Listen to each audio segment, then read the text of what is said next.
Hello, Maayong gabi. everyone! Okay, are we already on air? Yes, I'm we are. sure. Yes, Okay. we are. So, panibagong Sabado na naman. Kwentuhan na naman tayo dito sa Turbo Time. Latest motoring news, road safety, at saka alam nyo naman itong ating COVID-19 pandemic. Ano bang gagawin natin dito habang nasa bahay tayo? Okay? So, kasama nyo ngayon, ako po si Mike Potenciano. At maayong gabi sa inyong tanan. My name is Lindy Pellicer. Nakatutok kayo ngayon sa Signal Channel 1PH Channel 1 po. Live din po kami sa Facebook ng 1PH at saka YouTube. Hanapin lang po ang 1PH. Oo, at yan, kita mo na, magkasama na.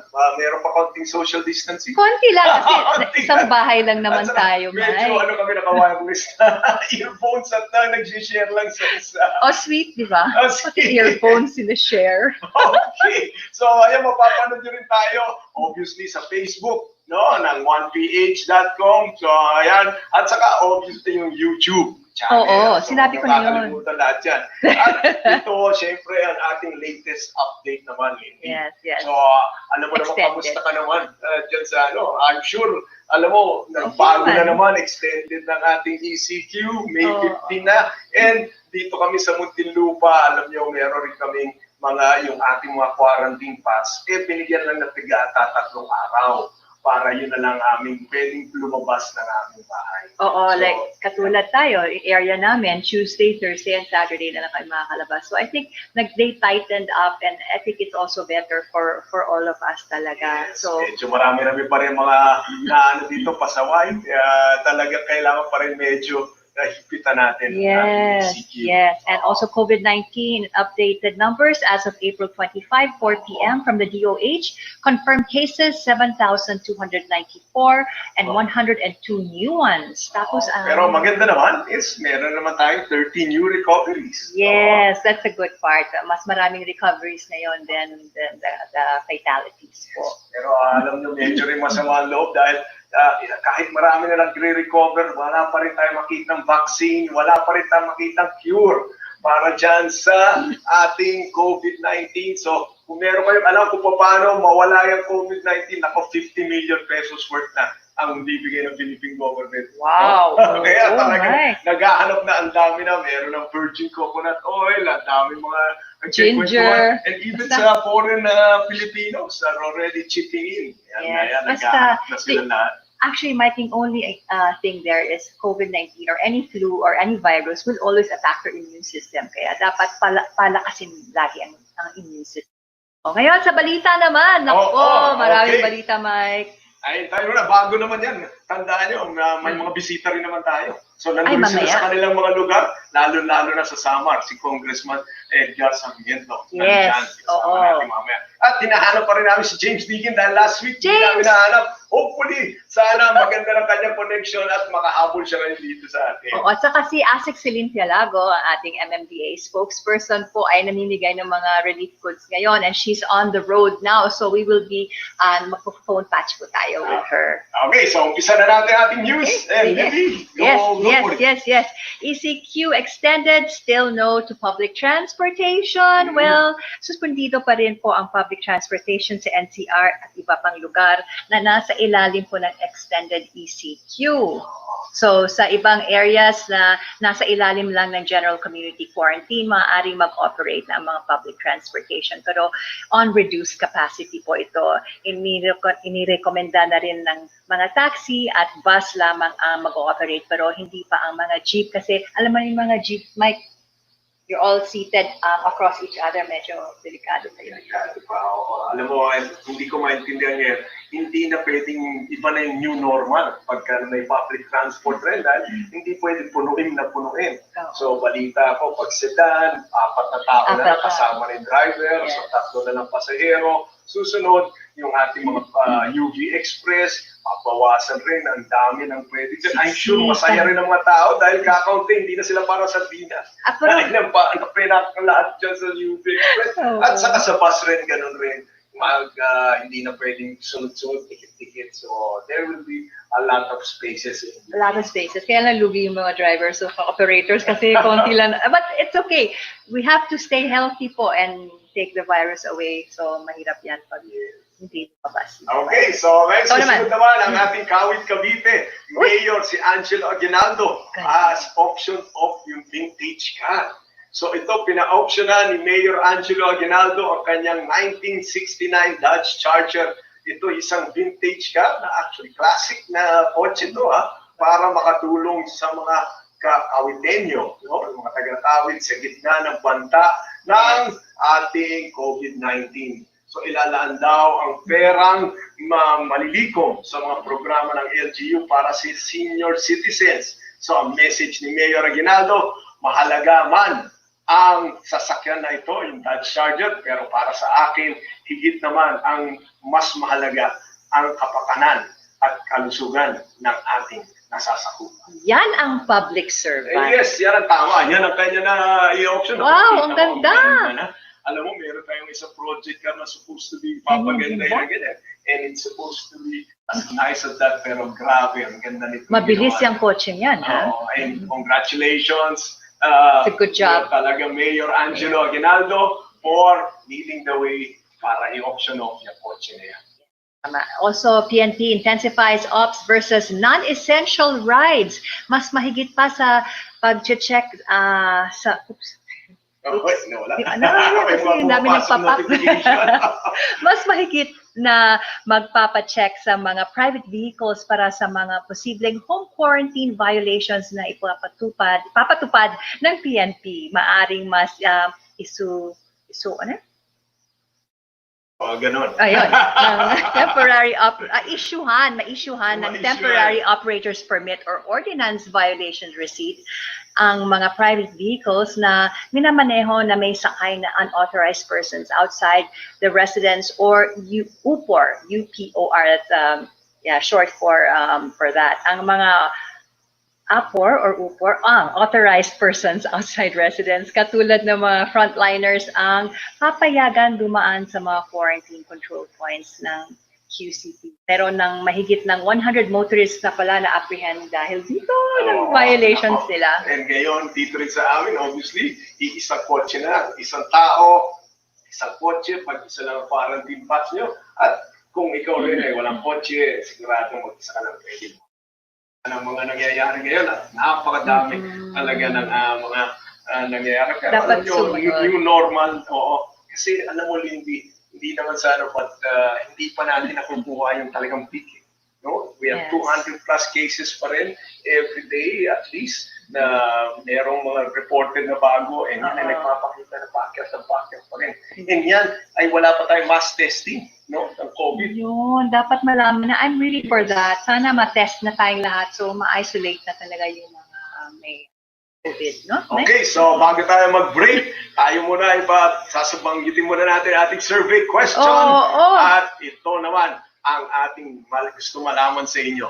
Sang-ayon ba kayo, okay, sa pagpapanatiliin na suspendido ang public transport sa Metro Manila ngayon extended na ECQ? So kayo ba ay pabor dyan o hindi dito sa walang public transport habang meron tayo extended na ECQ? Okay, so babalik tayo. Hopefully, huwag kayo alis at imbitin nyo na lahat. Okay, kita mamaya si Congressman EDGAR Sarmiento, kasama na natin. Okay. Okay, see you.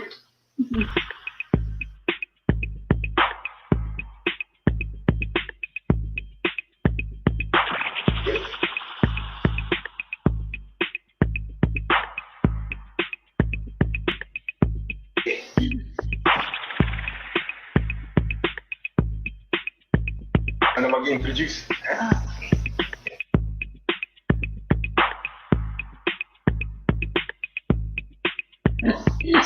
Siya yung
Nagbabalik po ang Turbo Time with Mike and Lindy. Ngayon, naka-work from home po kami and broadcast from home. And Welcome. siyempre, bago tayo umalis, nag-gap, alam niyo naman ang ating survey question ay, kung di niyo nakuha, yan ay kayo pa isang ayon na medyo suspendido ba ang ating public utilities, no? Utility transport, utility vehicles, yan ay suspendido, payag ba kayo dyan, habang extended ang ECQ natin. Okay, hanggang May 15. I can't wait to natin kung ano answer. mga response dyan ng ating Ang dami na. Marami na. Yes, So, I'm sure ang daming mga magagalit or meron ba pabor? Maraming pabor, maraming hindi rin. So, mamaya maririnig nyo, makikita nyo rin. Okay, so ngayon, punta na tayo sa ating bisita at ito ang ating congressman sa 1st District ng ating Samar and siya rin ang committee chairman ng ating Congress para sa Transport Committee. So, he is none other than si Congressman EDGAR Sarmiento. So, Congressman! Mayang gabi! Kamusta? Mayang gabi, Dean. How are you, Mike? Kumusta? Mayang gabi. At saka sa atin na tagapakinig. Magandang gabi ko sa inyo lahat. Alam nyo, Congressman, kami masaya na nandiyan kayo sa Samar at ang ganda ng signal ninyo. Mukhang mas magaling pa kayo dito sa NCR. Malapit kasi sila sa dagat. Samar, this is the 3rd largest island in the country. Yes. Salamat sa pagkakataon, Cindy at Mike. Kumusta po kayo? Okay naman kami. At hopefully, kayo naman dyan, Congressman, anong balita ho dyan sa COVID-19? Meron ho ba marami ho bang taong apektado? Dito we are in the Eastern Seaboard, Eastern Visayas. Ang remaining kaso namin ay tatlo na lang. Nagkaroon po kami in total of 7, pero lahat po ay okay na. Panay asymptomatic po sila. Yun ang advantage natin. Kanya lang, disadvantage din, kasi hindi natin nalalaman kung sino ma-infection. So sa tatlo, of course, dinadala po ito sa Regional Hospital Center na sa Tacloban.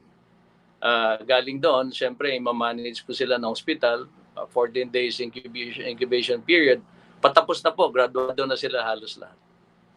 And alam natin, ang Tacloban, Leyte, medyo malayo ho yan dyan sa inyong lugar.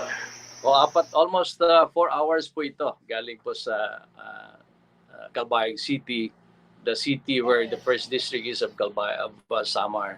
10 pong sinasakop natin na LGU. So far, okay naman kami rito. So, kayo sigurado lifted ng ang ECQ dyan, Congressman, pagdating ng April 30? Pagdating po ng April 30, kasama po tayo doon sa nasa general community quarantine na po tayo. Downgraded tayo. So, pwede na ang ibang activities na construction po, pwede na po ito.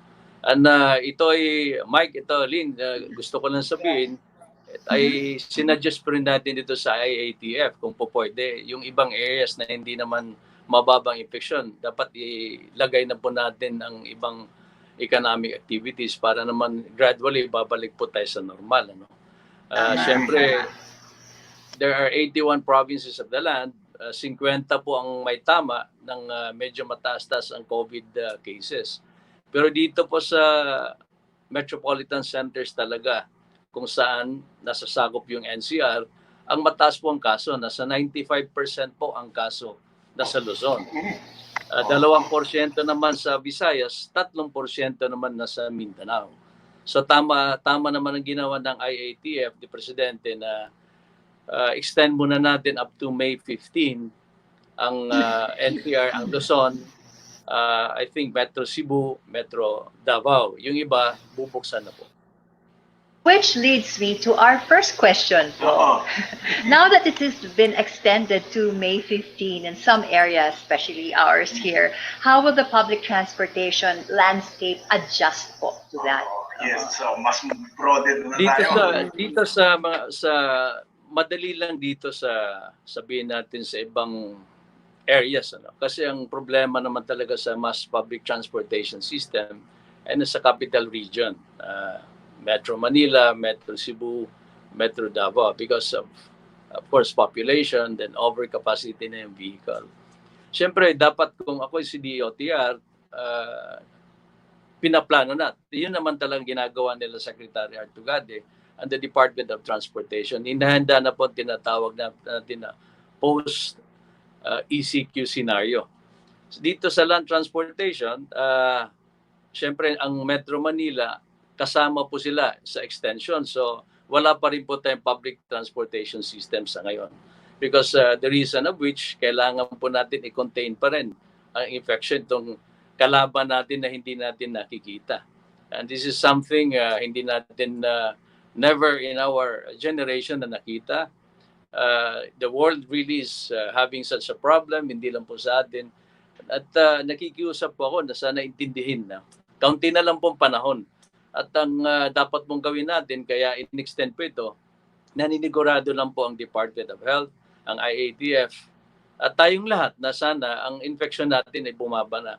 Para alam nyo, Mike, Lynn, ako may sarili pa ako monitoring system, yung opisina natin sa Manila at saka rito sa yeah, we have our own monitoring system. In fact, to tell you the number, kagaya ng sinabi mo kanina, bumababa po yung number natin sa period from April 20 to 25, the average case of 200. We are down to 173 cases a day at bumaba pa rin yung namamatay, nasa 14 na lang po. Sana bumaba na ito. Pero, excuse me, pero dyan go, Congressman, kayo ba ay nakakapag-mass testing na rin dyan sa inyo? Dapat to, yan po ang suggestion natin, Mike, Lynn, bago sana papasukin, ang sinasabi natin, 50% ng workforce galing po sa gobyerno, sa pribadong sektor. Kung sino man papapasukin, dapat po sana magkaroon muna tayo ng tinatawag na rapid test. Pinag-usapan na ito ng Department of Health, tinatanggap naman po as basis. Kanya lang, pag positive po kayo, subject po ito sa confirmation dito sa ating RT-PCR. Kasi ito naman ang gold cup talaga ng testing na pag kayo'y nagkaroon ng positive dito sa rapid test, subjected po tayo dito sa Department of Health. Dito naman sa centers talaga kung saan ang final testing magkakaroon. Si Lindy, mukhang maraming question. Yes, kasi since yes, sir. Since mako-compromise ang public transportation, syempre, and some of the people will start going to work, slowly but surely. Would you encourage the companies to provide mga shuttle service for sa mga? I think they're doing that now because some of our friends from the manufacturing company, nagpapahiram po sila ng mga sasakyan nila to ferry. Yeah. Lynn, that is the best thing for us to do, to shuttle first the workers, because we want to make sure that any contamination or infection, we can right away know.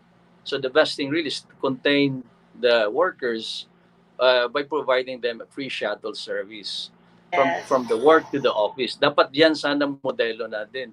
So, naintindihan ko rin, dapat si Department of Transportation ngayon, habang pinagpuprovide po tayo ng free shuttle rito sa frontliners natin, maybe I'm hoping that by first week of May, nagkakaroon na po tayo ng gradual dry run. Wala man sakay, pero inaalam na po natin kung saan banda. Kasi ang kagaya ng sinabi mo kanina, both rails at buses, magkakaroon po ito ng 50% maximum capacity lang. Because we have really to follow the physical distancing. Yan talagang number one na consideration natin ngayon. Right. So yan, basically, that will apply to all from buses, UV, and I hear yung sedan, limited na nga sa 4, no? Tingin ko nga, Mike, I think this is where legislation should be coming in kasi hindi talaga makakayanan to be practical about it, kagaya ng buses. Ngayon, syempre, bayanihan po ito. So, pinoprovide po yung buses, practically libre po ito. Sana naman, ganun sana ang gagawin natin habang hindi pa po nawawala ang virus na COVID-19. Kasi, alam nyo, yung mindset dapat natin ngayon, sa totoo lang, parang gera po ito, Mike and Lindy. It's like a war. We are fighting an unseen enemy. So ang Right, dapat right. ginagawa po natin ngayon, tayo pong mamamayan, tayo po'y wala pa po tayong bala, wala tayong arsenal, no? Nakalabanin po ito si COVID-19. So ang ginagawa po natin ngayon, depensa lang po tayo. Kaya sa depensa po, dapat nakatira lang po tayo sa bahay. Kasi barilin man natin si COVID-19 ngayon, hindi po namamatay po ito. Hindi natin alam eh. That is right now the mindset of us Filipinos and the global community. And I'm hoping that, siyempre, SARS, 9 na buwan, MERCOV, 4 months, sana naman mawala na itong si COVID-19.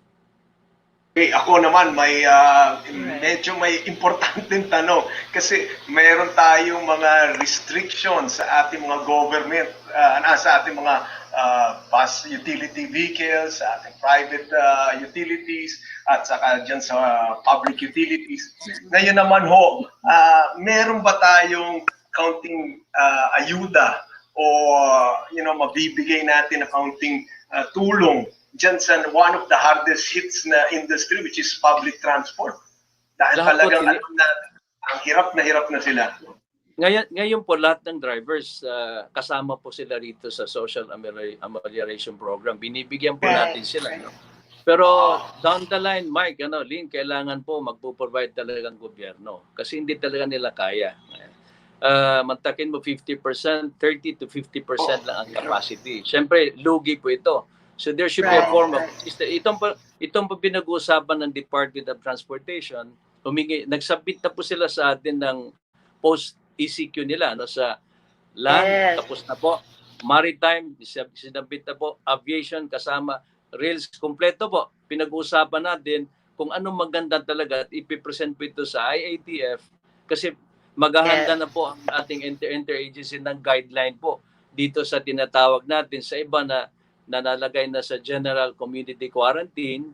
Ang ECQ po, parehas, wala pa rin po na mangyayari dyan. Extended po up to May 15.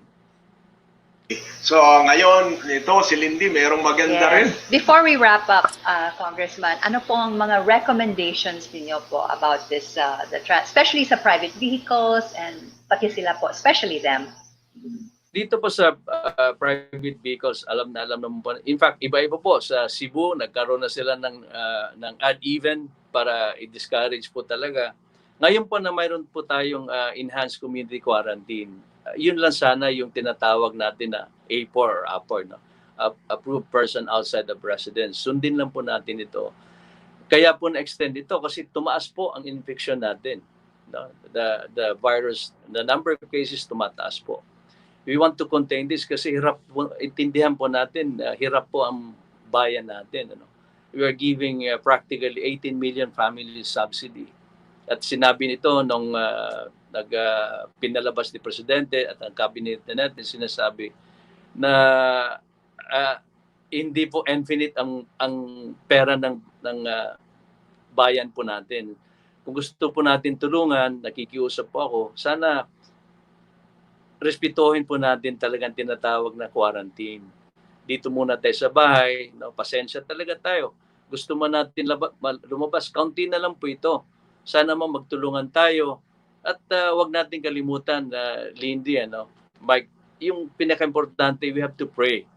This is the only instrument right now for me na hindi natin nakikita na mawala na to sana itong virus. Again, it's a global problem. 182 countries out of 195 countries in the world tinamaan po. Hindi lang po tayo ang nagsasakripisyo, buong mundo hirap na hirap. At sana itong pandemic wag na pong mangyari uli. At napakahirap po talaga.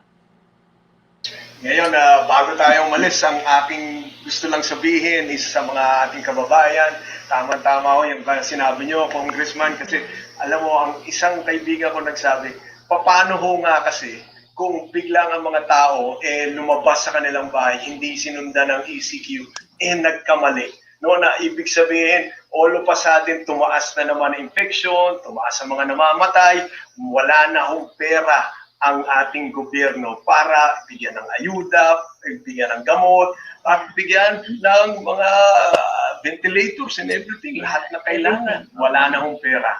Kaya yan ay talagang isa nagpapakita, one hit, we die kung tayo magkamali ngayon.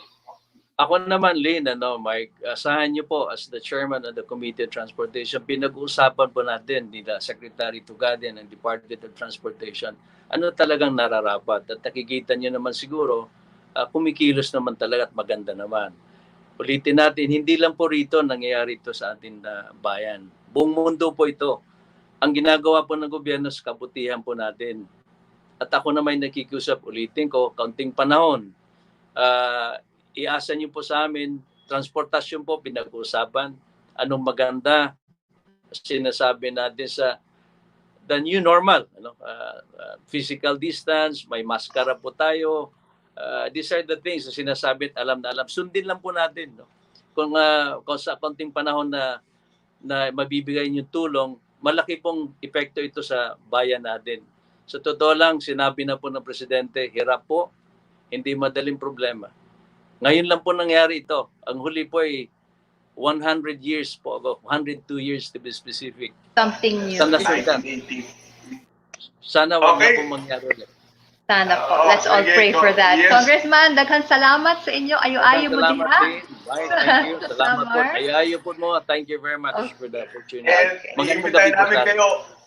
Imbitahin namin kayo ulit pagka meron na kayong concrete na programa after yung pag dumating na tayo sa new normal natin. Sasubmit po namin sa inyo. Asahan niyo po sa show ninyo. Okay. I will give Thank you po.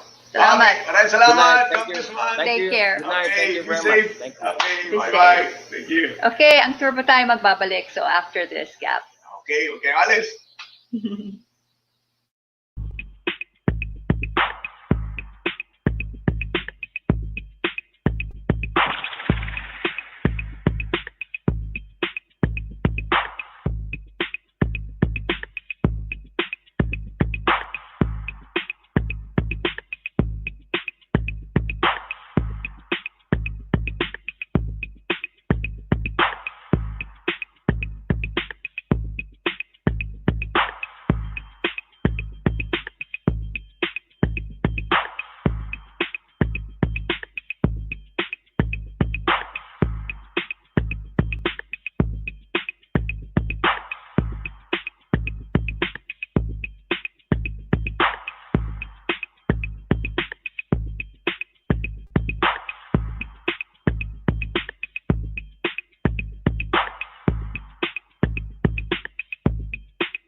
Nagbabalik po ang Turbo Time with Mike and Lindy at ngayon po nakakasama po natin ang influencer, motoring influencer, vlogger, the host with the most. Tawag ko nga dito, ito na yung motoring media legend na buhay. He created Kilala na. Yeah, basta kilala niyo yan, I'm sure. So welcome, James Deakin, finally. Nandiyan ka ba? Okay, hi James! Hi, Mike. Hi, Lindy. Are you trying to make utang or something? Ganda After naman the ang show. intro, sobra. Okay, Usap sige. tayo I'm prep. mamaya. Oo nga, James, alam mo, talagang maraming hindi nakakaalam dyan. Yung history mo is actually hindi lang sa motoring media, pero matagal na kayo magkasama ni Lindy. DJ pa panahon kayo. Nung nasa radio kayo. I was going to say from a different life, from a different time. But then actually, nowadays, when you say a different time, even February was a different time in our lives. That's a time when we used to go out, remember, and meet people and eat in restaurants. So yeah, many, many lifetimes ago, but I did come from that past with Lindy, and I'm slowly back in there. when lockdown is over, still have a show on Yeah. K-Light. Yeah, so it's not over. You know, you always go back to what you really love. Yeah. Is it also a motoring show, James? Actually, it's called Man-Made, so it's really mostly about men interests for men of my age bracket, which is the millennials, of course. And Right. boy, Right. why are you What laughing? does that make us? Lolo na kami, kung gano'n. Let me finish. No, it's basically a show about men's interest for sort of our age group, but they do task me to do the motoring-ish side. But you know what? It's mga 5 minutes lang. The rest of it is, you know, we talk about topics that really affect day-to-day men of my age and or around that bracket. Ba't hindi mo nalang ginawang man cave? Well, yeah, it would have been good. Not my. I mean, it's a K-Light show, so I'll pass that on to them as. But I didn't get to name the show or anything. We are 3 of us doing the show: Coach Chappy Calianta, and Brian Abbott, and myself. Nice. Oh, kasama kami ni James noon sa K-Light, but on a different year. I think different time. I was first, and then you came in succeeding years, and then tapos, di ba? You were around But radio. I met you before that when you had a And production farm. house. Yes, and I Yes. used to do the first time I met you was through voicing in that place. That was Yes. 19 kalimutan pa yan. My gosh, that was. Oh my gosh. 90s. Oo. 90s yun. Kalimutan na natin. Kasama ko pa si James sa C Magazine naman before. Tama. Siya naman ang aming editor. Tingnan mo. Talagang hindi niya nakita ko. Balik ka na rin, nasa motorsiklo ka na rin, James. Oh, sige, we better stop now with all the reminiscing because if we keep digging back, what we're going to reveal is our ngayon age. naman. Okay. Yeah. We're now talking about the present. Okay, so how have you been doing during the ECQ, James? Oh, very good. You know, I'm not this, believe it or not, and I hope this doesn't come across the wrong way, but this suits my personality. So I'm a kind of person that, because my daily life is so noisy, it's so filled with activities and public talks, and so I actually crave this, you know, basically the time to be able to focus on yourself, focus on what you want to do. So, I mean, I'm careful saying that because I know not many people have the same luxury. But if you're talking about personality-wise and headspace-wise, I'm doing pretty good because I was able to use the time to tick off a lot of boxes and things that I really wanted to do but could never get around to doing. So the lockdown has given me the opportunity to get to that. Okay, Nice. And I see that your beard is growing a little, or You know, have you I shaved? trimmed it na. I trimmed it. Trimmed na. it na? Yeah, it started getting to the point na I was looking like the wild man from Borneo. It was getting pretty thick, and I was starting to lose food in there. You know, like sometimes I go, where did I put that cookie? Kanina pa ko minahan. And then boom, it's there pala. So I thought, no, it's become a trap. It might become a hygiene issue, you know. So I trimmed it lang down. yan. You know, Because a I lot also of our started friends. Oo, maraming doing ganyan. Maraming kaibigan talaga started growing beard. I mean, I shave only once a week na lang. And before the show. But you know, just to end on that, for that part, you know, a lot of people are doing quarantine beards because, well, it's something they don't normally do. But I went into quarantine with a beard. I've had a beard for like 4 or 5 years straight now. So it's medyo, everything's counter to me. I'm like, okay, everyone's growing a beard. I'll trim mine down to Safe ka practically naman. nothing. Oo, People tama. are not wanting to stay at home. I'm relishing. I mean, I'm just taking advantage of it. So That's true. in a way, but Iba once yung again, sitwasyon. to be sensitive to those who don't have the same type of luxury, I do completely understand. It's not the same for everybody, and I really feel for them because it's not just financial. Financial is the obvious one, but I think we have to be very careful and more sensitive to the emotional needs that people may have and the mental fitness that people need to keep up during this time. Not everyone's going to talk about it, so you can't really see your loved ones. Pick up the phone, give them a buzz, do a Zoom call or any type of these calls. Just check in on them. Check in on them. That's all. Yeah. So ngayon, James, balik tayo sa motoring. You know, there's been a lot of Meron reports. pa ba? Wala eh, kailangan eh. Yun yung funny. Kasi You're the poster comfortable in that. Come on, Even talk. though- Let's tell us about it. I've had to do things like raffles, and I did a cooking show. Lindy, Mike. I swear. Yesterday, I had Chef Lau, and that's how you have to reinvent. Yes, you have to reinvent yourself. Kasi he cooked adobo and he cooked mongo, and there's nothing to do with cars. I've stopped trying to relate it to cars. What a relief. I mean, how refreshing. It's also a time that you need to probably use the opportunity if you can. I'd like to focus on the positives only. No, this is like a hard reset for society in many ways. In racing, this is like the safety cars come out. Okay, so you For a all long have a fairly time. even chance, diba? Again, for the restart. I can see Mike, his eyes are lighting up. He understands the concept and the analogy I'm using. It's like first corner or a restart. Because, yes, in some ways, it's very scary what we're going through, the anxiety of will things be the same? Will I be able to have my job back? Will I have money for this and all that? I get that. Okay, that's a given. That's already, let's put that to one side because people are already stressing about that. The way I'd like to see people focus their minds is there's an opportunity here because there's a massive shakeup. Kung baga, we go back to a racing analogy, there was a big accident on the track. Okay, nobody wants that accident, right? Nobody's planning for that accident, nobody's hoping for it, but it happened. And the safety car comes out and the race is postponed, slowed down and stopped for a little while. Now you have the chance, because usually what happens in a race, all things being equal, the richer teams with the more resources and the more experience will usually always get to the top.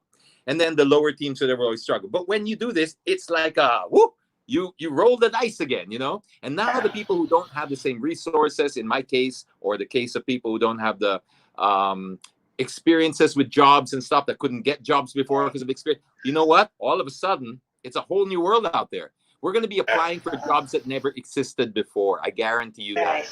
So experience will not become an issue anymore. And this is what I want to get into people's headspace. Look at the good side. There are always positives. There's that word again, positives. I got to remove that word from my vocabulary. May masamang connotation yung positive now when you say in 2020. Kasi positive Diba? Hindi positive sa COVID. I have to think of a new word, Don't think positive. We only have 5 more minutes. Okay, 5 more minutes. But wait, quick, 5 minutes about cars. Okay, you see, I'm trying to take you away from the car conversation. Wala, hindi pwede. We have to bring you Hindi back. pwede. Okay, sige, go. Okay, so siguro we'll tackle the very, very, important one. Okay. So ngayon, alam na natin, one of the biggest hit na industries is our transportation industry, no? So ngayon, ano ma-recommenda mo sa government na para matulungan naman tong transport industry natin? Wow, mabigat yan, Mike. Bigat pa. Ang bigat ng no one's question been na yan. talking about it. Lahat is How long about do we the have? people, which definitely is needed. Pero paano naman yung mga businesses na hard to hit kagaya ng transport? Kaya mo yan, James. Kaya mo yan. Okay, well, you know what? It's definitely going to require a very aggressive stimulation package.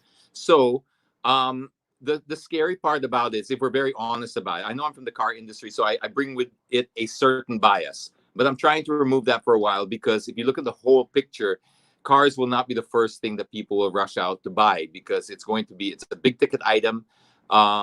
It's also something that, yes, I mean, it'll take a while before that area gets completely rebuilt. Having said that, people who didn't have a car in this lockdown will understand the value of what that means to have a car during a lockdown, because kawawa naman sila, no public transportation. So if you weigh those things out, you'll need to first look at the problem and analyze where you can really help, because the government is not going to be able to just throw handouts left, right, and center. As you said earlier to Congressman Sarmiento before that if we run out of money, we're not far from that. One miss we die. The point I'm trying to make is you have to be very prudent about how you help industries. You can't just sort of say, sige, kawawa ka naman, let's throw money at you. It's not. You have to be so pinpointed. So first, find out exactly where the market is and where they think it will study it. Where you think it'll grow, where do you think we're hardest hit. And from there, you try to put in a stimulus package. It will obviously be in the majority of tax incentives, deferred payments, and things like that, and breaks. You're going to have to give this industry some breaks so that they can recoup again. But I'm sure that they're going to have to pivot. This is the thing why you can't just jump in straight away. You have to let the private sector analyze how they might want to pivot, because why would you throw money at a model? And I'm not saying this is the car industry model. We don't know yet. But why would you throw money at a model that's outdated? Kumbaga, if things went really difficult and all that, and you said, sige, there was a downturn in the economy, there was a big jump in everything, and then you said, let's put all the money back into Blockbuster and Tower Records. You'd be like, wait, hang on a second. That's an old model. There's no point. Yes. We're now here, Netflix and Spotify, right? So the same thing might happen with the car industry. They'll have to look at it like maybe leasing programs. And I'm just thinking aloud because you didn't give me the question beforehand, but leasing programs might be something that might help both the consumer and the industry, because you're not going to get to the big ticket. I mean, like throwing out big lumps of cash. And it's not going to be the investment mindset in the same way that we've always used to buying a car. It's a huge chunk of cash. It's the second biggest investment you'll make in your life. This is not how the rest of the world look at cars anymore. They haven't looked at cars like that for a long time. They look at it as a transportation cost or a mobility cost. That's all it is.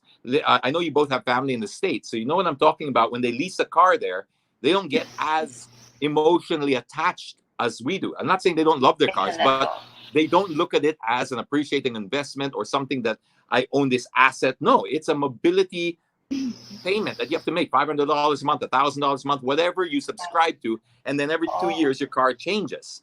So that's probably the big shift that we're going to get here. Is maybe the Philippines will now have to look at that and go, that's a little bit lighter on everybody. And maybe we start shifting it. Then the government can help. Do you see what I'm getting at? They will be able to push their help into the direction that's really going to be beneficial for everybody. Not just to get, here's some money, here's some tax breaks. That's the simplest way out, but you may not be actually healing the wound. You may just be covering it up, and then it's just going to get deeper and deeper and deeper. Maybe now is the time when everybody has to look at everything that they're doing and reevaluate. You know, there's a lot of things in the automotive sector that, for example, let's say LTO and a lot of agencies where they have a digital transformation program that might be 5 years. You might need to do that in 3 months. I'm sorry, but that's the reality of what a post-COVID-19 world will be. So you look at other areas of the automotive industry and say, which parts of our industry were we looking at a digital transformation? How long were we looking at that? We have to accelerate that first, because really COVID has just opened our eyes to what we were always vulnerable to.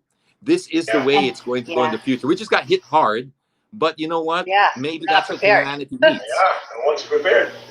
No one's prepared, but no one was prepared for the Spanish influenza. Nobody was prepared for the dinosaurs weren't prepared for the comet or whatever took them out. No, so it's now the opportunity for people. The people who can adapt are going to be the winners.